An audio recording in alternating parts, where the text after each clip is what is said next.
welcome to the Man Lucrative Podcast. I am your host, the one and only Magneto 7 in the building. I'm here.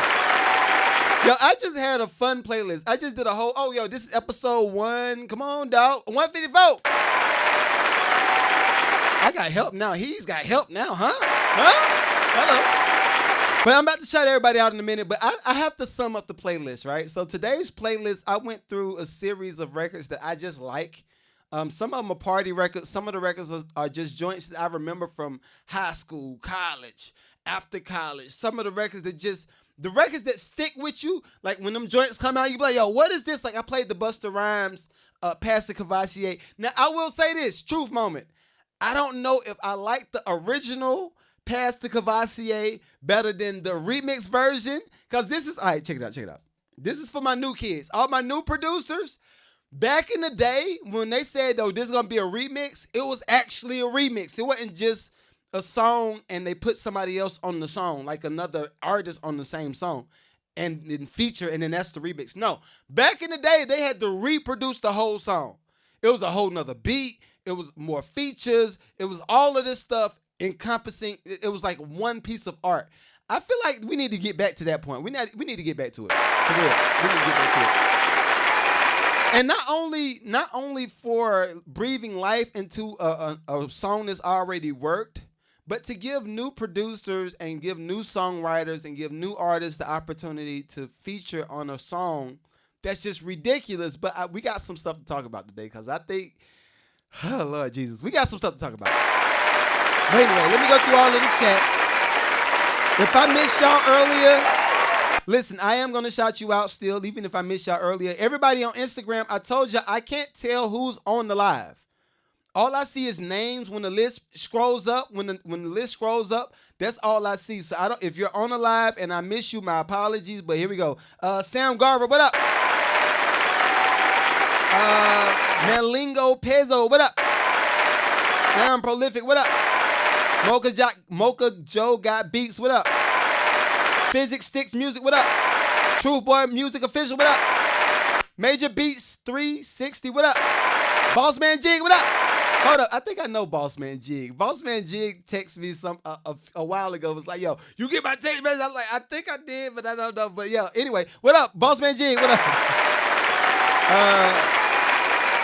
Big Leo Official, what up? Clutch City Studios, what up? Infamous Dimes, what up? King Music, what up?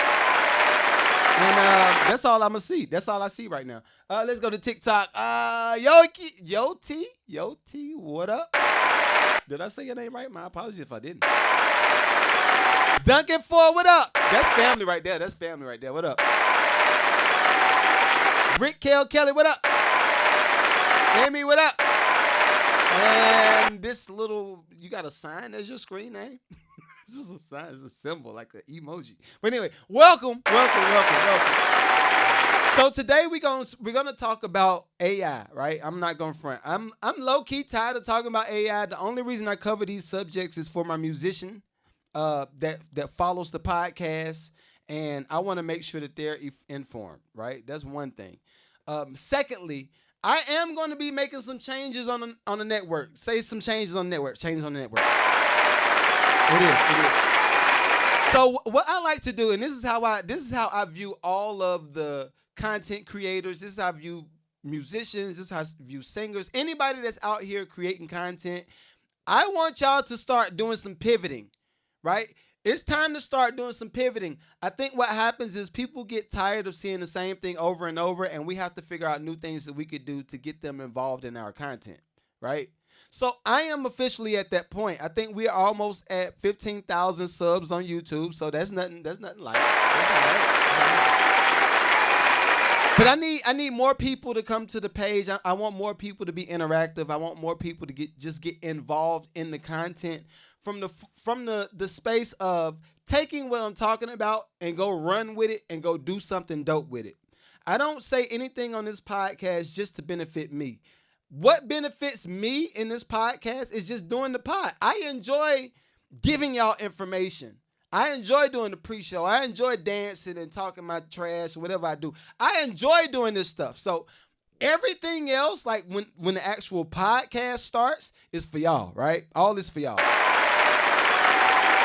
So again, today we're gonna talk a little bit about AI. We're gonna talk about some of the dealings in the industry. Josh, what up? What up, Josh? So listen, it is gonna be another AI conversation from the standpoint of just understanding where the music economy is about to go. Right? We got to understand where the music economy is about to go. Case in point, right? I said something earlier. I literally probably mentioned it in every podcast. I've probably mentioned it, right? But what's happening right now is the pivot is happening even in the music business, even in the entertainment business. The pivot is currently happening right in front of our face, and I don't think everybody is really privy to the information. Case in point, y'all remember me hinting at the idea of people like Drake, and Drake, he's just the first person I thought of, so there's no dig on Drake. No dig on Drake. But people like a Drake or any of the pop artists or anybody that's like super deca millionaires, billionaires, whatever, right? I mentioned the idea of the big labels licensing the voices of the artists out to the general public. I mentioned this a while ago. And I don't know if it got shooed off. I don't know if the idea was just too far fetched for people to perceive it and understand what I was talking about. But it's here. It's officially here, yo. It's here. Right? So I want y'all to listen to this. This is the Meza. He's somebody that's been in the music business for a long time, based on the West Coast. He was actually very instrumental in breaking Jay-Z during the whole Reasonable Doubt stage, and like he's one of them out on the West Coast. And I like to do this on this show too. I like to do this type of stuff on the show. I think it's a lot of behind the scenes people. And I'm not counting his pockets, so I'm not saying he's struggling. I'm not saying none of that. I'm not saying. I will repeat. I am not digging on the Meza. I'm not digging on, but I'm just saying it's a lot of people from the music business and the entertainment business that never really gets the shine or never really gets the props for their contribution to the business, right? And the Meza is one of those people. He's broken so many artists on the West Coast, and he's been affiliated with so many people's careers. But I'll say weird because I'm one of those people I like the background. The only time I started not liking the background is when I started noticing everybody kept signing Sexy Red, and then after Sexy Red, and I'm gonna sign what's the chick? What's the redhead chick? I can never remember her name. Redhead chick from New York. I can't even think of a name right now. But anyway, they'll sign these type of artists over and over and over, and I'm listening to people, especially since I started doing music reviews. I'm listening to people that's hella talented. They got it. They got all of it, right? But then what happens is they just phase out. They just phase out because they don't have the money behind them. They don't have the right promo, and just something is always missing, right? I'm trying to be one of the people to give those people a platform because they need to be seen. If those people ain't seen by somebody's platform, the labels are going to think that the only option will be Sexy Reds and people like that, right? So that's why I do what I do. But check this out. This is back to the AI conversation, and listen to it. We're going to talk about it for a bit. We're going to talk about it. Here we go. Universal Music and Sound Labs have clicked up for a plugin for artists and producers called Mic Drop. And Mic Drop uses the voice data of their entire catalog. So you could literally like make a Taylor Swift or Lil Wayne or Drake record using AI. You write it, you use the plugin, and it uses the voice of their artists. But here's what's even crazier about this. Universal has like what, almost 100 years of hit song data. So basically, they're trying to normalize using AI to make records. This was the point I was trying to make. Now you'll pay to license those records, release those records, and then what happens with the royalties? I'm just saying, this is where we're going. AI generated music, not artist generated music, for release on DSPs. Told you. Yo, I've been telling them too, dog. I promise you, I've been telling them too. But anyway, we here. We are officially here. And so this is all of my innocent bystanders that's not musicians that listen to the podcast on Patreon or YouTube. This is what's happening. And this is why this is a big deal. Especially for my business people that really just, y'all are just in your own field. This is what's happening, right?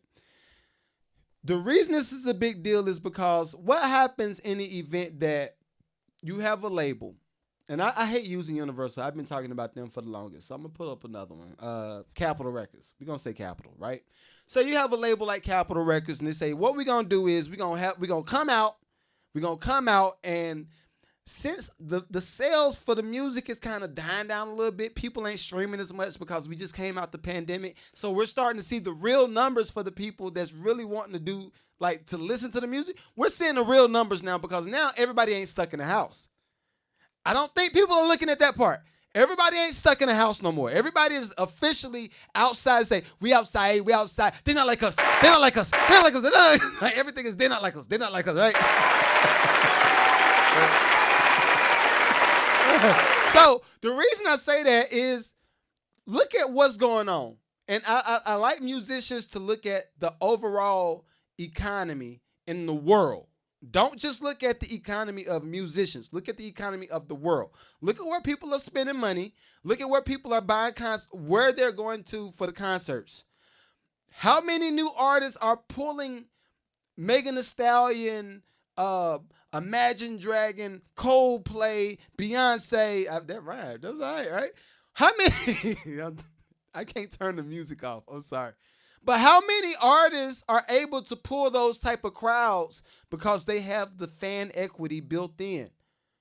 A lot of musicians don't have the fan equity built into their base. So a lot of them are stuck on the internet. And they don't have the power to pull people out to make them want to go buy a ticket. That's one thing. Another thing is, if we bust down what a song actually consists of. And this is, again, this is for the general public. If you're a musician and you don't know this information, please come close and listen. I fear for your life. Let Uncle Needle show you something. Let me teach you something, all right? So if you don't know the breakdown of a song, the average song is going to consist of a producer, it's going to be a songwriter, it's going to be an artist, it's going to be an engineer. You might have a manager to help with some of the day-to-day, but you technically don't have to have a manager for the creation of the song, right? Those are the four parts of the creation of the song. Engineer, artist, producer, songwriter, right? And that's if you have multiple writers or another writer outside of the artist. A lot of the artists that know how to write their own music, that's why they get the money. That's why.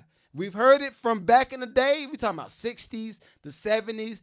That's why people were still able to collect royalty checks, because they did that back in the day. All right, y'all got it. That's the breakdown of a song. That is the creation of the song. Now you have to put the other parts: marketing, promo, right? Marketing, promo. And then who has the relationships for the marketing or the publicity? It's probably going to be a label, right? So you put the label in the equation. Who's going to have who's going to have the relationships for the venues that you need to go out here and perform at? It's probably going to be the label again. So you got to put that on that tier. Who's going to have the money to get all of the bus, the flight schedules, the wardrobe, the band, the stage, because the stage even costs. All of this stuff costs. Who has the money for all of this stuff? Guess what? It's still going to be on this tier. It's not on the creative tier. It's not on the it's over on this tier with the label. So now you got the label that's going to house the marketing budget, the clothing budget, the tour budget, and you probably talking about food and all that stuff too, right? So you add that all on this tier.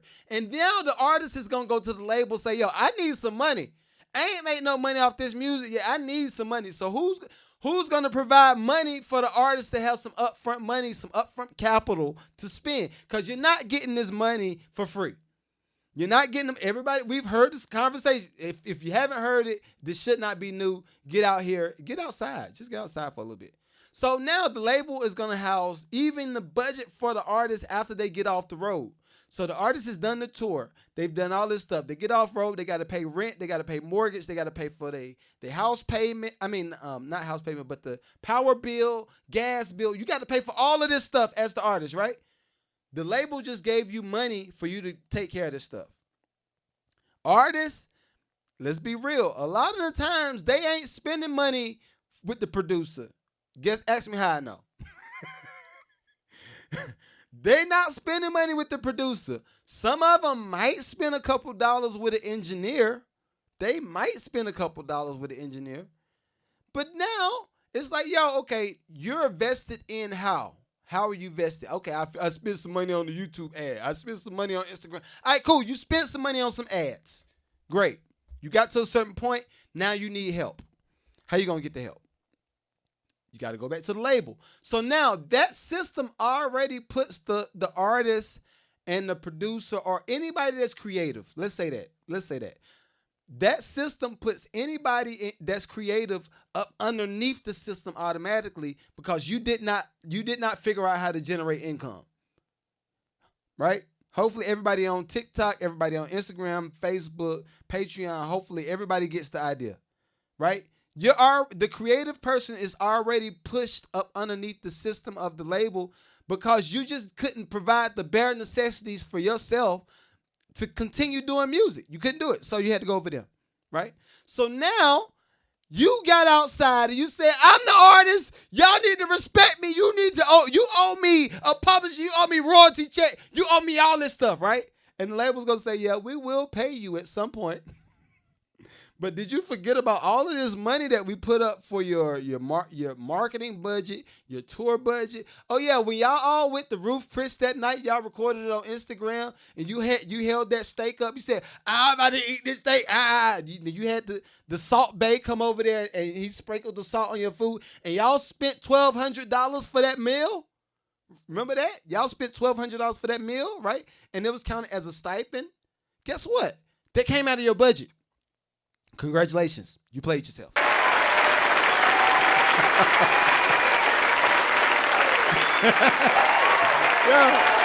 Yo. Nah, these some bum little like Amazon joints. Ain't nothing crazy. All right, so look. So now the artist is already up underneath the system. How can I send a song? Send a song to look for the purple flyer on my page. And they'll tell you how to submit songs. All right? And I only do music reviews. That's on Mondays. I don't do them on this show. Mondays will set you up for this show. If you got a dope song, then I'll play it on this show. People pay for this platform. This goes on all of the platforms, all right? So now the artist is officially up underneath the system of the label that says, all right, you owe us songs, you owe us records, and all you got to do is deliver more songs and we'll give you more money. But this is my issue with that system. How does the artist actually create income if you have to keep up a certain persona online that's been built up? If it's a certain thing that goes along with your look, right? For females, it might be the high fashion clothes with the big flowy everything, right? And one of them outfits might be $1,200. One of them outfits might be $1,800. If we talking about Prada, we talking about Balenciaga, you gonna spend some bread, right? So let's say this: that artist officially created a whole persona built on that look. If the artist does not deliver that look online or when they go do shows, now the general public says, "Oh, yo, you washed up. You ain't got no money. You out here bumming it. Look at you. Ill," right? That's what the general public gonna say. "Oh, you fell off, bro. Wow, how you fall off?" That's what they gonna say. But what the artist is not realizing is the label set you up for all of this stuff up front. After you get to be a part of that system, now you are officially in that system. You have to continue to do that unless you want to take a loss. If you want to take a loss and say, all right, look, I can't, I'm going to just get signed out of the deal. Y'all keep the royalties. Y'all keep my catalog and y'all get everything paid back off of this. But now I just want out of my contract. That's when it gets to shade room. That's when it gets to baller alert that somebody wants to get out of their contract and the label won't let them get out of it. This is why They realize at some point, oh man, look, I ain't making no money. Like after the song stopped working, I ain't making no money. That's why I have this platform. That's why I do what I do. Cause I said it on the last music review. I said what I like to tell artists all the time. And if you heard this before, then great. That means you're a part of my following. That means you're a part of my core group. But what I tell artists all the time is figure out a way to give yourself a 360 deal. And we are gonna double back to the AI conversation, but I gotta get this out. Cause I know somebody like, yo, how do we go from AI to independent artists? It's all together. Just hear me out. I like to tell artists to give themselves a 360 deal. What I mean by that is this. Everything that the label is going to take from you in the form of a 360 deal, like all of your leverage, because that's all it is. The label is going to sign you to a 360 because your only leverage that you have is a dope song. The only leverage that you might have is a fan base on Instagram. The only leverage that you might have is just one of these things that we technically can't monetize off of right now. We can't just monetize off of your following. We have to come up with some type of marketing strategy. We have to attach some product to your brand. Then you go out and you make some content based around that brand. And now we can capitalize off of your fan base because we attached you to this brand in which your fan base is going to come buy this stuff. And now the company that paid us for the ad is going to capitalize off your fan base. Hopefully I broke that down. If it was too fast, I don't need to say it again. Just watch it back on playback. This will be, all right, you got it.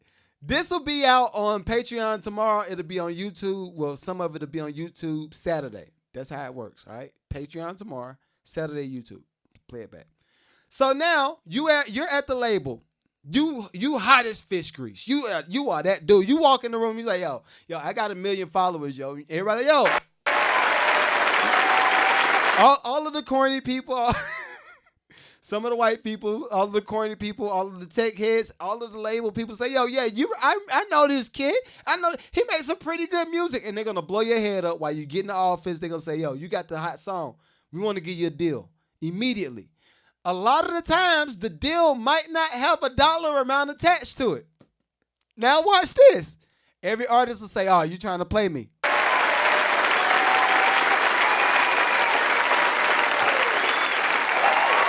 Listen to this. This is so cold. This is so cold. This is the coldest thing ever. So artists will walk into the label. They got the leverage of a fan base, whether it's on TikTok, Instagram, YouTube, Patreon, any other platforms, Twitch, whatever you got going on. You're gonna walk into the label. You're gonna say, I got 1 million followers. You're gonna say, all right, cool. What you want? They're gonna say, I want a deal. The label's gonna say, all right, cool. Let's draft up a deal and give it to Jenkinson. Right? I'm just say Jenkins Sons. That's the artist name, Jenkinson. I don't know why I ain't that name, but they're gonna give them the deal. They're gonna say, all right, here you go. Here's the deal. You can sign it, and let's get rolling. The artist is gonna look through the paperwork. They're gonna say, all right, man, all right, this is cool. I mean, I like what y'all gonna do the marketing. Y'all gonna do promotions. Y'all gonna do all this. All right, cool. How much is the advance up front? The label gonna say advance up front, Jenkinson. What's the advance up front? What you mean? So the artist is going to say, well, I thought if I was going to sign a deal that you were going to offer me some money up front. So I'm just trying to figure out, like, I'm looking through the paperwork and I am going to get me a lawyer. They lying. I am going to get my lawyer to go look through the paperwork so I can make sure I ain't signing no bad deal because you got to have a lawyer. They're going to say that, but they got every intention on signing this deal. So they're going to say, all right, what type of advance were you looking for? So what's the normal number? In all of the chats, what is the normal number that every artist asks for from a label as soon as they go in there for a deal? What's the first number? I'm going to do the Wheel of Fortune number.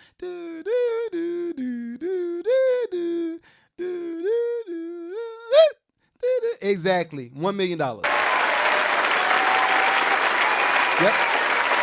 They're going to ask for one. Yes, yep. That's the magic number. Every time. It never fails. So they're going to go to the label. They're going to say, look, I got 1 million fans. I mean, I think you should give me at least $1 million. So the label's going to say, all right, cool. They knew that you were going to ask for $1 million off the rip. They already knew you were going to ask for $1 million. So they said, all right, cool. Draft them up another deal. Draft them up another 360 with $1 million put on there, but we only gonna advance them 250. We gonna draft up $1 million, but we're gonna advance them 250, and the 250 that we draft up the advance for, we're gonna take his catalog that he currently has on TuneCore. Where else you got music? So they're gonna ask Star, where else you got music? They're gonna say, hey man, I'm out here popping. I love the arrogance of a independent artist. I love it sometimes. It's like the funniest thing ever. But he gonna say, look, man, I'm really him outside, bro. I'm really him outside. They're gonna say, all right, cool. The label don't care about that. They really don't care, but they're gonna let you talk. And they'll say, all right, cool. You're him outside, great. Whatever that means. So where is your music uploaded? They're going to say, I got music on TuneCore. I got about 1 million streams on TuneCore. The label's like, all right, that's $4,000. So then you're like, I got this over here. I got this over here. Oh, yeah. And I'm over here. It's a new company. It's a new tech company. I did this commercial for them. They gave me a little bit of equity in the company. So, it's all that. So you are running your mouth to the label that you just asked for a deal from. You're running your mouth, giving them all of this information about all of your business dealings. While you're doing that, what they're doing, they say, all right, cool. We're going to put that on there. You got affiliate marketing something with it. All right, we're going to put that on there. And everything that you could have used as your leverage, you officially sold it off for $250,000 as an advance. $250,000 as an advance on your deal. Hopefully y'all are following. So now the artist is gonna look through the paperwork. They're gonna like, all right, man. They be in there. They be mad excited too. They be mad excited. Yo, all right, man. So hold up, wait. You right here. You say you gonna give me. I thought we said it was $1 million deal. They say it is $1 million deal. They say, all right. Well, why does this say you're gonna only pay me $250 up front? It's like, well, we're gonna pay you $250 up front because you haven't delivered the catalog. You haven't delivered nothing. So what you're using as your leverage is all this stuff that we just wrote down, and we're gonna give you $250 for it. You deliver some more songs, we'll give you another $250. You deliver probably 3 more albums, we give you $250. That's your $1 million. So the artists ain't doing the numbers. Appreciate the follow. The artists ain't doing the numbers. They just like, I got to sign. I'm broke. I'm an influencer, but I'm broke. I got bills. I need to pay these bills. Like, all right, I'm gonna sign it. So the label's like this.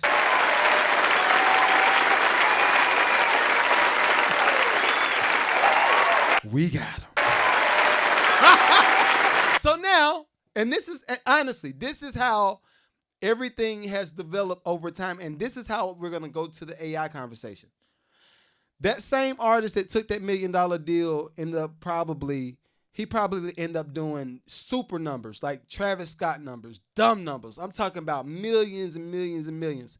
But the rate in which you did your deal and the payback is double. So yeah, they gave you $1 million, but technically you need to generate 10 million for you to see some money from it. You get it? It's by tens. It's not just an extra million. No. If it was just an extra million, what would it be in it for? How is that benefiting them? It is an extra 10 million. So if they give you $1 million deal, they're looking to make at least 10 off of you. The average single, we talked about this probably about 2 years ago. This is probably about 2 years ago. I haven't talked about it on the pod.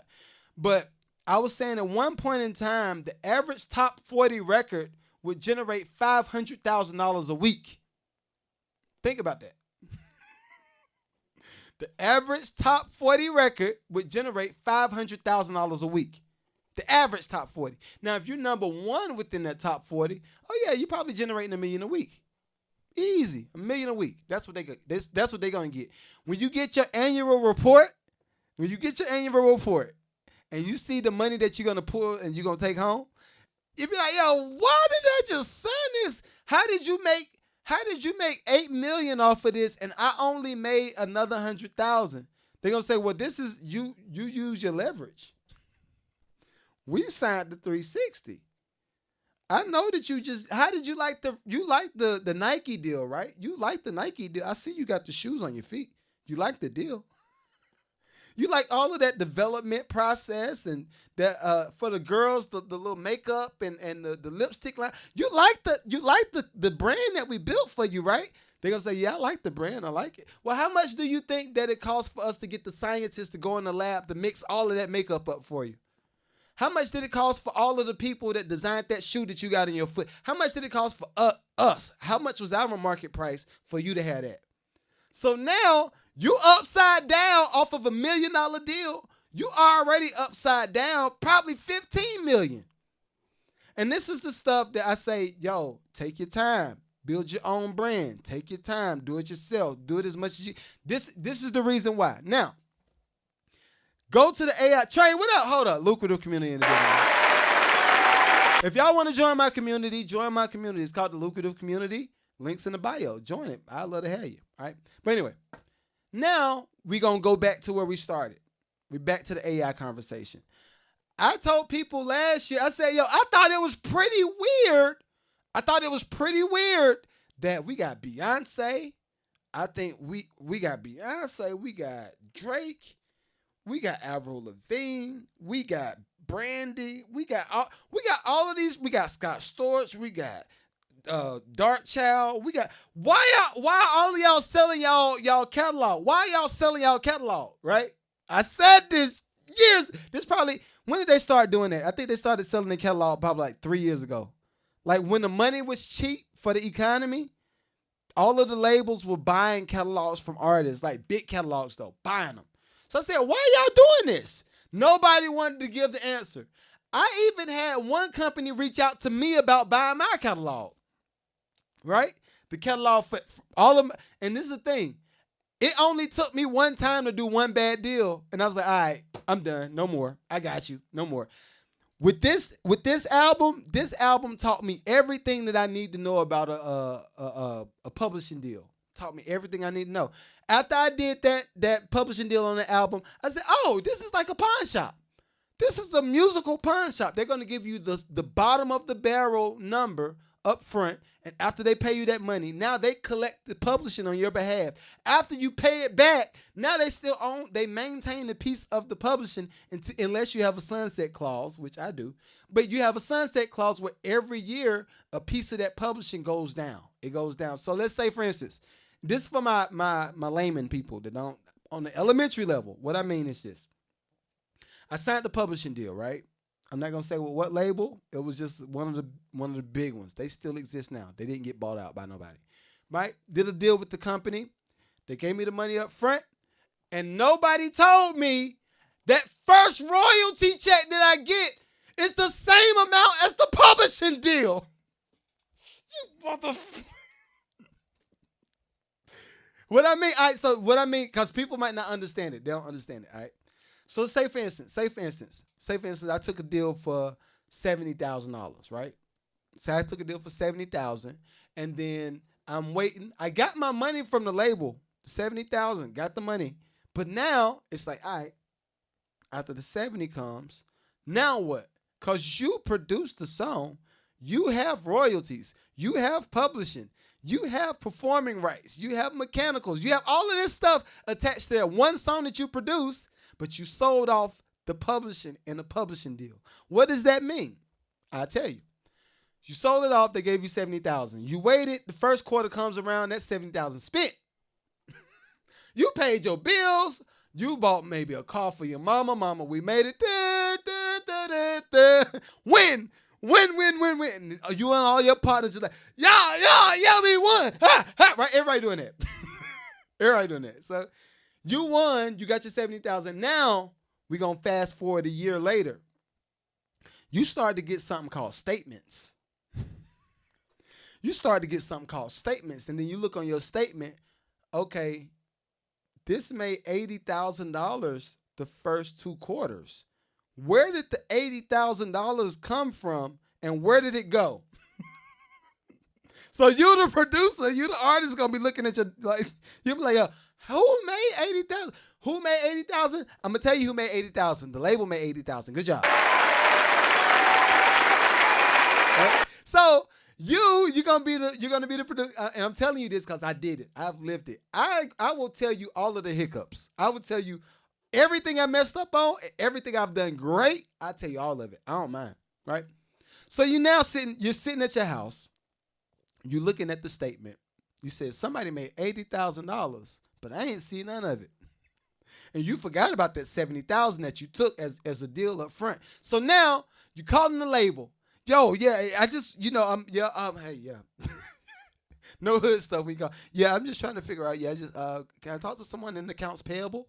So you talking to the label, and they like, yeah. How can I help you? You say, yeah. Can you give me a little bit more detail about this statement I just received because it says you got $80,000. I'm just trying to figure out where's the check? Where did the check get submitted to so I can be on the lookout for the check? So the label done heard this. They have heard this 1,000 times over. Where can I look? Where can I look for? Where the check? Where's the check? So the label looking. They probably looking at they person at the desk next to him like, we got this fool thinking that he supposed to make some more money. He think he gonna make some money. All right, sir. Well, yeah. Well, can you look at your original contract? All right. You pull your contract up. You on your laptop. You pull your contract up. You're like, okay, I'm looking at it. I'm looking at it. All right. Can you? All right. So now, do you see where it says disbursements of payment? Yeah, I see it. Do you see your routing and account information? Yeah, I see it. Okay, the deal that you you signed, we submitted money via that account number, right? Did you get $70,000 for the deal? You're like, yeah, I did. So at this time, we're waiting for you to recoup. We're waiting for you to recoup the funds that you took for your upfront disbursement, and then after that, then we can disperse another amount of money. So now you looking stupid. You on the phone like this. Okay. So it says you start stuttering. It says you made $80,000, but I signed a $70,000 deal. So that means like $10,000 left, right? It's like $10,000 left, so I'm trying to figure out like, okay, the $10,000 is left that you owe me. Like, so where's that $10,000 gonna get submitted to? And they're like, sir, there is no $10,000. You still have to recoup the funds that you signed. So look at your so do you see percentages? Go up in the fifth paragraph. So you scrolling up. Yeah, I can laugh about it now because I got money from other areas. So this is why it's funny now. But at the time, it was not funny at all. It was the saddest thing ever. Sad day. What Trump say? Sad day. But anyway. So you scrolling up. All right. I'm looking at the fifth paragraph. All right, on the fifth paragraph, do you see where it says percentages? I do. Do you see where it says recoupable funds? I do. Where do you see that the money coming from? From sales, from mechanical royalties, and publishing. Okay, got it. All right, I got. So what do you mean? I got it. The artist that you produced the song, was it a single, sir? Was it a single that you produced for the artist? No, it wasn't a single. It was just a song I placed on the album. Well, yeah, the way that works is graded on a different system. See, so all of this is the stuff that the artist won't learn until you go do the deal and then you experience it firsthand. Then you learn the lesson. I'm trying to help you brace that hit. I don't want you to go down. That is a sad day because that's on the business end. That's on the business end, right? Let me let you know what was happening in my personal life at that same time. My personal life at that same time, while I'm trying to call the label, get some extra money, figure out where the money coming from, all that stuff. I'm going through a foreclosure. I was going through a foreclosure. Didn't know where I was gonna get no money coming from. I was like, yo, I got fired from Enterprise because I was going back and forth to New York, working on stuff with some people. I ain't gonna say no names. But going back and forth from New York, working on stuff with people, missing a couple days here and there. Then I was renting cars to certain people, which I ain't gonna say no names. I was renting certain cars to certain people, and my personal life was doing a nosedive.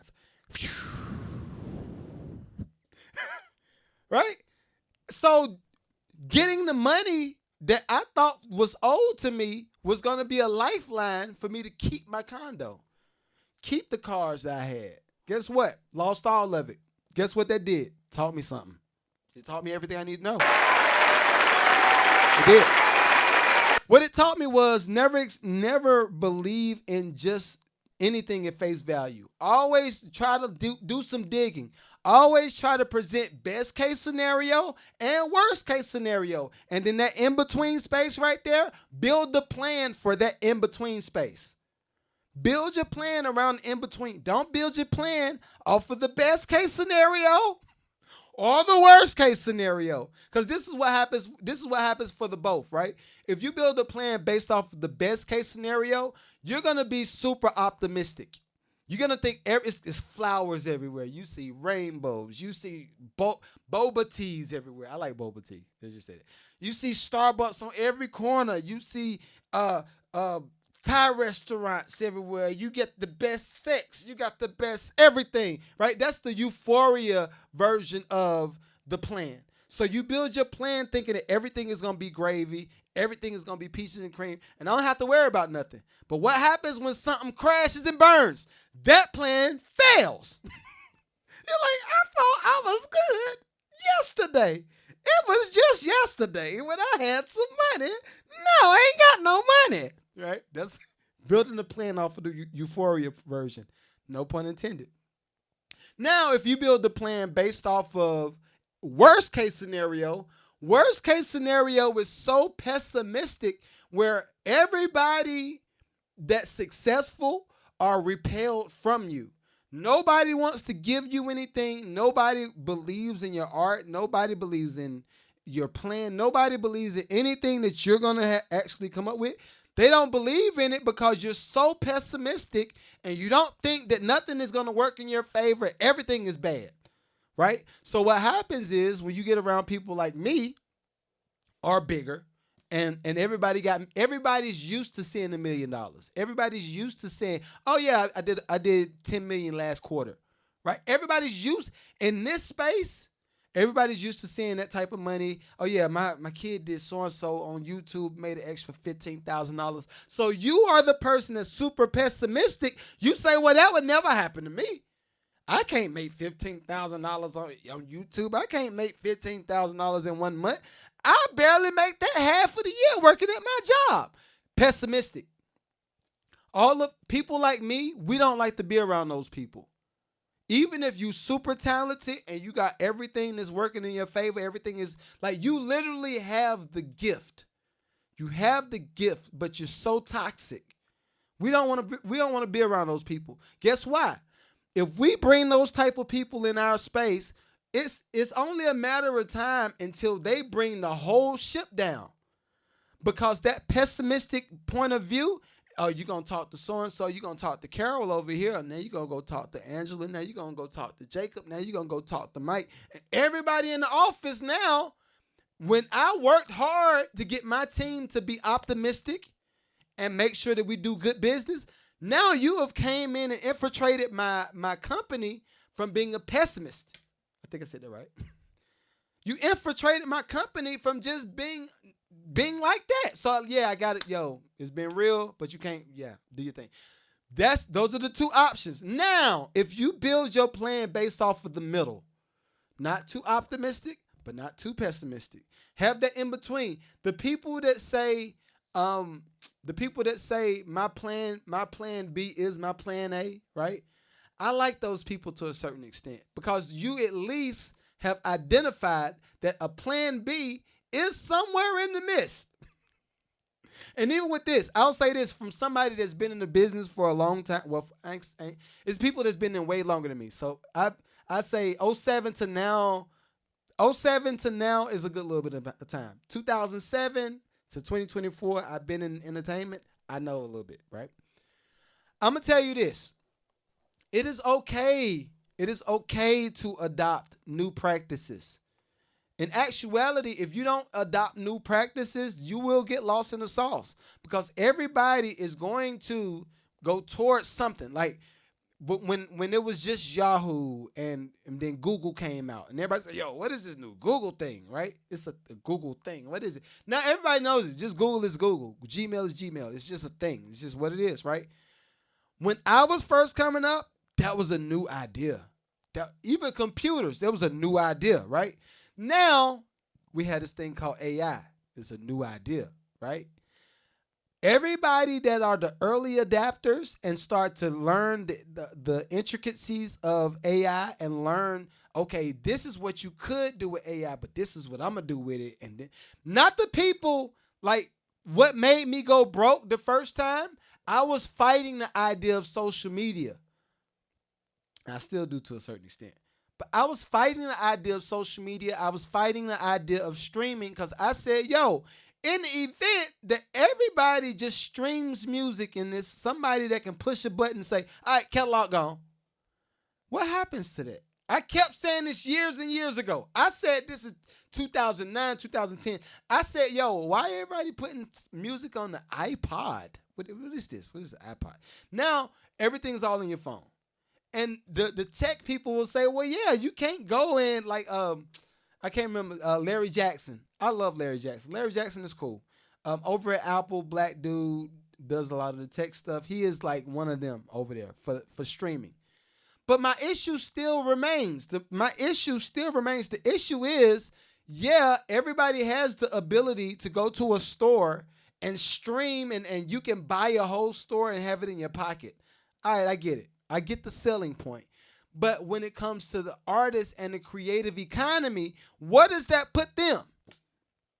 And everybody will say the same thing. Well, we just divide the proceeds from what the platform is making, and then that 0.0035% that you make on Spotify, that is the actual breakdown of the music for being on the platform. For me, I still say that's not good enough. It's not good enough. It's not a sustainable living. Now, a lot of people would combat that and say, well, look at Russ. Russ did it. Look at Ye. Ye did it. Like, everybody's gonna.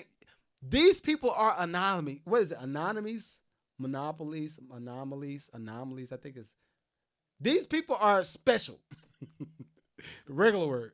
These people are special people. These ain't just regular people that just slipped up on the connect.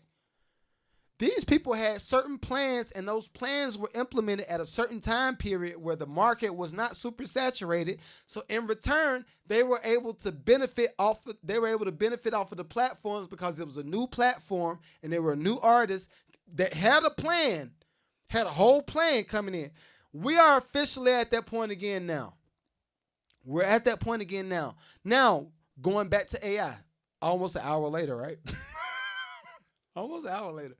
Going back to the AI conversation with Demeza. AI, I said something about Drake and the big artists leasing their voices out to the labels. And I said, yo, you know what? And I was just putting two and two together. I didn't really know what it was, but my business mind just put two and two together. It's like putting the puzzle pieces together.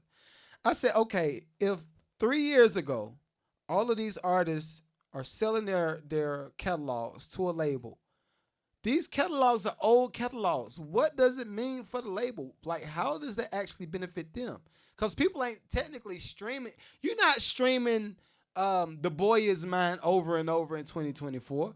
You're not streaming that over and over. You're not streaming Lean Back over and over in 2024, right? You're not doing it. So I said, what is the point? Then my business brain said, what they're probably doing is buying all of these catalogs, taping off all of the words that every artist said, the way you said this word, the way you sung this word, the way you wrote these songs, the lyrics in the songs that went with this and this, right? I said, okay, if you do that, now you got all of these songs in your catalog for a label. I said, oh, they're going to lease voices. And people called me stupid. People called me crazy. Lease voices? That don't even sound right. What do you mean lease voices? That don't make no sense. I said, yo, I can see what'll probably happen is labels will probably lease voices out. And then now the artists don't have to be in the studio like a Drake, like a Kendrick, like a whoever. They don't have to be in the studio technically because your voice is a part of this catalog. So now people like me that want a Drake feature or people like me that might want a blended Drake and Beyonce song together, I could do it if I wanted to. Just write the song, type that joint out, let AI Drake, let AI Beyonce sing the song, and what'll happen is I produced it and they sung it. But now I kept saying the same thing I kept saying. And I don't think y'all understand like how severe this is. This is happening in real time. I keep saying it. If the label leases the voices out and they own the rights to the voice of the artist, right? Who owns the rights to the new song that was created with the AI version of these voices? Who owns it? Right? Again, if you missed it, I'll say it again. Because I get in my tech bag and I get super excited how to submit songs. Look for the purple flyer on my wall. Look for the purple flyer on my wall, and that'll show you how to submit songs. All right. And this ain't the show for the songs either, and I'm about to wrap up too in a minute. We have to wrap up. But who's gonna own the rights to this new song that was created with the AI version of these people?